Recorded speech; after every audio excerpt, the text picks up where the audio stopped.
Quand tu vas chez une personne ou quand quelqu'un t'invite, tu arrives à l'endroit, ne t'assois pas au bout de la table. Non. Assieds-toi au bord. Et ne fais pas que les pointures de la table soient orientées sur toi. Parce que la table a 4 côtés pointus. Ne fais pas que ta chaise soit, que ce pointu soit orienté sur toi. Tu reçois ainsi toutes les flèches de cette maison et les mauvaises vibrations que sortent de là. Quand tu vas chez quelqu'un, écoute-moi bien, attends que cette personne te demande de t'asseoir avant que tu t'assoies, avant que tu t'asseyes, autant pour moi.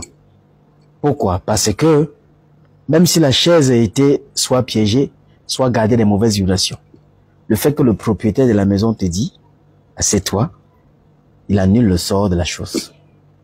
Et maintenant, quand tu vas t'asseoir, tu balayes du revers de la main. Quand tu vas chez quelqu'un et qu'on sert à manger, ne te sers pas en premier, non. Ne te sers non plus pas en dernier. Sers-toi peut-être après le propriétaire de la maison. Et s'il t'invite, parce qu'il y a des gens qui vont vous poser ce piège, il te dit non, vas-y, si vous êtes à l'honneur, c'est vous, non. Dis-lui après vous. Là, quand il te sert, tu vois la façon qu'il s'est servi et tu te sers moins que lui. C'est comme ça que ça se passe. Et s'il a pris de nourriture, une quantité, tu prends moins de cette quantité-là. S'il a pris 2 morceaux de viande, tu prends un morceau de viande. C'est comme ça que ça se passe. Quand quelqu'un t'invite dans un restaurant, dans un bar, dans un glacier, je ne sais quoi, quand tu arrives, ne commande pas avant cette personne. Demande à la personne d'abord de commander. Et à partir de sa commande, même si tu prends une commande moins que la personne, égalise le prix de la commande que cette personne a prise. Ne prends pas une commande qui est au-delà de sa commande. Ça, c'est des énergies spirituelles que vous acquérez et que vous perdez également tous les jours. En posant des actions qui permettent à ce que vous ne puissiez pas les conserver. Quand tu vas chez quelqu'un, écoute-moi très bien sur cette partie. Au moment de boire, ça peut être un vin, ça peut être un whisky, ça peut être de la bière. Attends qu'ils boivent d'abord avant que tu boives. Oui. Si c'est un vin, ne l'ouvre pas. Laisse que c'est lui qui ouvre le vin. Ou la personne de cette maison-là. Si quelqu'un t'a invité, n'y va pas dans le restaurant et qui te demande d'ouvrir une bouteille de vin, tu ouvres. C'est lui qui l'ouvre et non toi. Et si, à un moment même qu'après qu'il est ouvert, il veut te servir en premier, non, dis qu'il se serve d'abord. Et en fonction de la façon qu'il se serait servi, tu te serviras également ainsi. Quand tu vas chez quelqu'un, ne termine pas le fond de l'assiette, la nourriture. Laisse toujours un tout petit peu, que ce soit pour lui ou pour une personne de la concession. Quand tu vas chez quelqu'un, lorsque tu entres, la première chose que tu dois regarder, vérifie si tu n'es pas passé par un miroir. Oui. Est-ce que tu as traversé un miroir au couloir, devant la porte, je ne sais pas.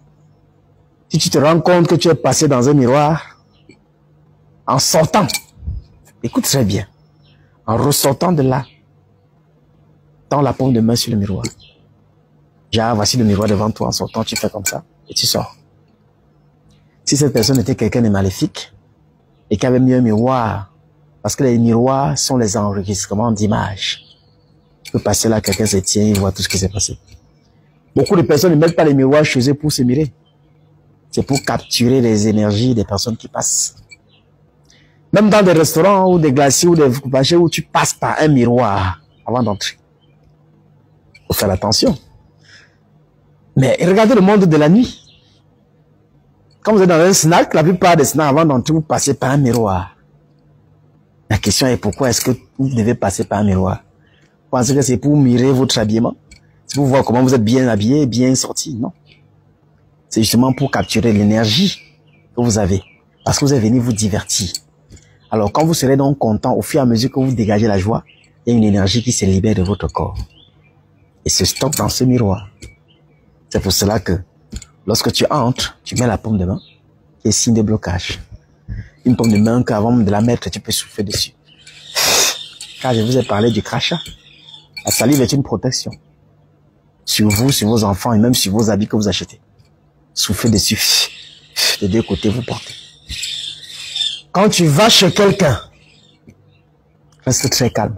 Parle moins que lui. Écoute beaucoup. et réponds. Ne prends pas les conversations, mais réponds. Quand tu vas chez quelqu'un, reste attentif au comportement de ceux que tu as trouvés dans cette maison. Est-ce que ces gens te regardent avec un visage à peine sa femme, ses enfants? Quel est leur regard sur toi? À partir de là, tu peux savoir un secret que la personne qui t'a invité te cache. Quand tu vas chez quelqu'un, respecte tout ce que je viens de te dire. Tu seras à l'abri de beaucoup de choses. Luminendia, allume ton cerveau.